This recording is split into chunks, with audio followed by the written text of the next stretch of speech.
영상을 10초짜리 영상이니까 하나 보고 시작하겠습니다. 10초니까 집중해서 보세요.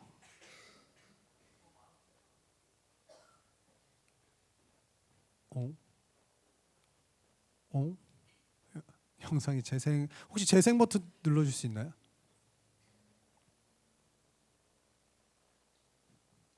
화질이 좋지 않으니까 잘 보세요.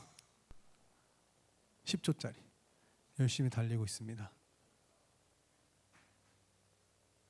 뒤가 막 영상에 대한 설명을 하나 하고 다시 한번 보도록 하겠습니다. 이 영상은 마라톤 선수들이 달리는 영상이에요. 빨리 달리는 사람은 당연히 앞자리에서 열심히 뛰고 있었습니다. 그렇죠? 달리는 실력은 제일 좋아서 제일 앞에서 달리고 있었어요. 근데 문제는 그 길이 아니었던 거죠.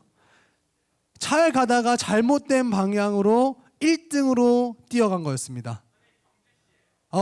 고마워요. 다른 선수도 처음에는 그냥 따라가다가 잘못된 것을 인지하고 이러면서 지금 다시 원래 가야 할 자리로 돌아가는 모습을 볼 수 있습니다. 갑자기 1등이 꼴찌가 되는 순간이었죠. 이거 한번 다시 생각하면서 영상 다시 한번 보도록 하겠습니다.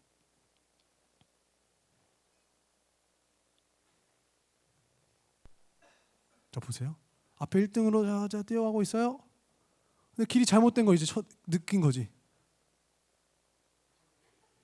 이렇게 드론을 잘못 따라가다가 그랬다는 실제 마라톤 경기에서 있었던 일입니다. 이 영상을 보면서 여러분들 무엇을 느끼셨나요? 달리기 경주에서 무조건 빠르다고 무조건 빨리 달린다고 1등하는 건 아니구나. 방향을 잘못 잡으면 아무리 빨라도 의미가 없구나. 표대를 잘못 잡으면 삶의 의미가 없을 수도 있구나 라는 것을 느끼게 됩니다. 마찬가지로 축구 시합에서 골을 넣었는데 내 골대라면 사살골이 되는 거니까요. 그렇죠? 시험 공부를 아주 열심히 하고 시험장에 딱 들어갔습니다. 띵동댕동 시험 치는데 시험 범위를 내가 잘못 알았어요. 그럼 아무리 열심히 한 시험 공부가 의미가 없게 되는 거죠. 그래서 우리 인생은요, 속도도 중요하지만 속도보다 방향이 더 중요합니다. 한번 따라해 보겠습니다. 속도보다 방향이다. 이건 정말 잘 기억하셔야 돼요. 아무리 빨리 달린다고 할지라도 목표를 똑바로 알고 달리지 않으면 의미가 없는 거예요. 심지어 잘못된 방향으로 더 빨리 잘못되는 거죠.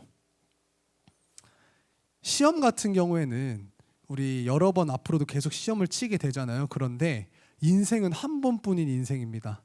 한 번뿐인 인생, 방향을 잘못 설정하면 되돌아가는데 굉장히 많은 에너지를 사용하게 됩니다.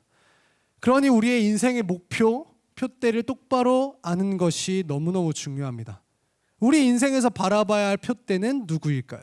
다 같이 한번 빌립보서 3장 14절 읽겠습니다. 시작. 표대를 향하여 예수 그리스도 안에서 하나님이 위에서 부르신 부름의 상을 위하여 달려가노라. 아멘. 우리의 인생에서 바라봐야 하는 곳이 바로 예수님이라는 겁니다. 다 같이 한번 따라해 보겠습니다. 표대는 예수님입니다. 네. 예수님을 표대로 삼고 달리지 않으면요, 인생은 아무런 의미가 없는 거예요. 왜요? 이 세상에서 정말 잘 살고 열심히 살려고 열심히 발버둥치면서 살았어요. 근데 예수님이 표대가 되지 않으면 결국에는 모두 다 지옥 가게 되는 인생이니까요. 그렇기 때문에 우리는 표대이신 예수님을 향해서 달려나가는 게 중요합니다. 표대이신 예수님을 그러면 예수님께로 달려가기 위해서 가장 중요한 것은 무엇일까요? 맞아요. 믿음입니다. 믿음. 믿음이 없이는 예수님께로 향해서 갈 수가 없거든요. 오늘 본문을 보면 특별히 이 믿음을 가지고 끝까지 삶을 살아냈던 믿음의 사람이 등장합니다. 다 같이 히브리서 11장 5절 다시 한번 읽을까요? 시작. 믿음으로 에녹은 죽음을 보지 않고 옮겨졌으니 하나님이 그를 옮기심으로 다시 보이지 아니하였느니라. 그는 옮겨지기 전에 하나님을 기쁘시게 하는 자라는 증거를 받았느니라. 아멘. 에녹이라는 사람은요, 믿음으로 살다가 죽지 않고 천국으로 갔습니다. 구약에 딱 두 번 등장하거든요. 엘리야와 에녹 두 명만 등장하는데 이 에녹은 어떻게 살았길래 어떤 믿음의 삶을 살았길래 죽지 않고 하나님께서 기뻐하시면서 천국으로 데려가셨을까요? 어떠한 삶을 살았길래? 창세기 5장을 한번 보면 좋을 것 같아요. 5장을 보면요. 먼저 이 사람들이 살고 죽는 이 패턴이 등장합니다. 족보가 계속 나오거든요. 그 족보를 보면 낳고 낳았으며 죽었더라. 이게 반복돼요. 낳고 낳았으며 죽었더라. 계속 패턴이 반복돼요. 한번 볼까요? 창세기 5장입니다. 5장 6절부터 보면 셋은 낳았고 낳았으며 죽었더라. 끝이에 에노스는 낳고 낳았으며 죽었더라. 그 뒤에 계속 있는데 중간에 목사님 구절을 너무 길어서 날린 거예요. 계속 낳았고 낳았으며 죽었더라. 이게 계속 삶의 패턴이 반복이 되고 있어요. 낳았고 낳았으며 죽었더라. 근데 이 패턴이요, 에녹에 와서는 완전히 달라집니다. 어떻게 달라지는지 한번 보겠습니다. 창세기 5장 21절 22절이에요. 바로 뒤에 절이죠. 에녹은 65세 무드셀라 낳았고 무드셀라 낳은 후에 자녀들을 낳았으며, 똑같이 낳았고 낳았으며까지 똑같아요. 그렇죠? 그 다음엔 이제 원래대로라면 뭐가 나와야 되죠? 낳았고 낳았으며 죽었더라가 나와야 돼요. 근데 바로 뒤에 23절을 볼까요? 어떻게 나왔나? 낳고 낳았으며 죽었더라. 이 패턴이 이 에녹을 기점으로 전에도 반복되고 뒤에도 똑같이 반복이 되는데 이 에녹 때만 죽었더라라는 패턴이 살았더라라고 나오는 거예요. 낳고 낳았으며 죽었더라가 낳고 낳았으며 살았더라. 에녹 때만 그렇게 나오는 겁니다. 그럼 도대체 에녹은 어떤 믿음을 가지고 살았길래 이런 은혜를 누리게 됐냐라는 것을 우리가 생각해 봐야 되는 거죠. 어떤 삶을 살았는지 5장 22절이 그걸 알려주고 있습니다. 다 같이 한번 5장 22절 형광펜 쳐진 데만 읽도록 하겠습니다. 은빈아 읽도록 하겠습니다. 시작. 300년을 하나님과 동행하며 믿음으로 하나님을 기쁘시게 한 에녹의 특징은 딱 한 문장으로 정리할 수가 있었습니다. 뭐예요? 하나님과 동행하며. 에녹은 하나님과 동행하며로 한 문장을 정리가 되는 거예요. 인생이. 에녹이 하나님과 동행하는 것을 한번 보세요. 자그마치 300년이래요. 300년. 이 당시에는 물론 몇백 살까지 살았던 시대예요. 그래도 300년 생각하면 지금 2023년이죠? 300년 전이면 1700년 되잖아요. 무슨 시대일까요? 조선시대. 조선 영조왕 때 시대입니다. 영조왕 때. 영조 정조할 때. 그 영조왕 시대 때부터 지금까지가 300년이라고요. 우리는 여러분들 이제 10년 다 넘었으니까 이제 10년 이상 신앙생활 하신 분들도 많겠죠. 나 10년 이상 신앙생활 했어. 나 20년 했어. 난 30년 신앙생활 했어. 에녹은 몇 년 했다고요? 지금 하나님과 몇 년을 동행했다고요? 300년을 하나님과 동행했다고 성경책이 명확하게 기록하고 있습니다. 이 어마어마한 시간 동안 300년 시간 동안 믿음으로 하나님과 동행했다는 거예요. 그거를 하나님께서 인정을 해주신다는 거죠. 이랬던 에녹의 모습이 하나님을 얼마나 기쁘시게 했는지 하나님께서는 에녹을 죽음을 맛보지 않고 바로 천국으로 데려가셨어요. 300년만 동행하는 게 아니라 영원토록 동행할 곳으로 데리고 가신 거죠. 다시 본문 히브리서로 돌아와서 11장 5절 다시 한번 읽도록 하겠습니다. 시작. 믿음으로 에녹은 죽음을 보지 않고 옮겨졌으니 하나님이 그를 옮기심으로 다시 보이지 아니하였느니라. 그는 옮겨지기 전에 하나님을 기쁘시게 하는 자라 하는 증거를 받았느니라. 하나님과 300년간 동행하며 살았던 이 에녹에 대해서 히브리서 기자는 이렇게 정리하는 거예요. 믿음으로 하나님을 기쁘시게 했던 사람. 이렇게 평가합니다. 정리하면 이런 겁니다. 예수님을 우리가 표대로 삼고 살아간다는 것은 예수님을 믿는 믿음으로 살아간다는 말이고, 예수님을 믿는 믿음으로 살아간다는 말은 하나님과 동행하는 삶이라는 것과 똑같다는 거예요. 그럼 3단 논법으로 해서 예수님을 표대로 모시고 표대를 향해서 예수님을 표대로 설정하고 살아가는 사람들은 하나님과 동행하는 삶을 사는 사람들이다라는 거죠. 그렇다면 어떤 삶이, 어떻게 사는 삶이 하나님과 동행하면서 사는 삶이라고 할 수 있을까요? 하나님과 동행하면서 사는 삶, 어떤 모습일까요? 여러 가지가 있겠지만 첫 번째는 나 중심에서 하나님 중심적으로 삶을 살아가게 됩니다. 내 중심에서 하나님 중심. 하나님과 동행하기 전에는요, 내 중심으로 사는 거예요. 나 중심. 그러나 하나님과 동행하면서부터 어떻게 돼요? 하나님 중심으로 삶이 바뀌게 되는 겁니다. 내가 한 거야. 내가 한 거야. 성령 내가 잘 받은 거야. 내가 일한 거야. 내가 한 거야. 라는 그러한 교만에서 하나님이 하신 것입니다라는 겸손의 고백이 나오게 되는 거죠. 난 할 수 없어. 나는 못해. 난 할 수 없어. 라는 탄식에서 하나님은 하실 수 있습니다라는 믿음의 고백이 나오게 되는 거예요. 왜요? 인생에서 나 혼자 인생을 살다가 하나님이 동행하는 것을 아는 순간, 내 옆에 하나님이 계시는 것을 아는 순간 내가 하는 게 아니라 사실 하나님이 하신다는 사실을 알게 되는 거고, 나는 못하지만 하나님은 하실 수 있다는 사실을 느끼게 되는 거니까요. 둘째는 항상 감사하면서 사는 삶이에요. 하나님과 동행하면서 사는 삶은 감사하면서 사는 삶이에요. 이 세상에는요, 불평할 것들이 천지예요. 불평하려면 뭐든지 다 불평할 수 있어요. 이 세상에 문제가 없는 것은 없습니다. 내 힘으로 해결이 안 되는 거 수천 가지, 수만 가지, 수십만 가지 끊임이 없죠. 그럼에도 어떻게 감사할 수 있는 걸까요?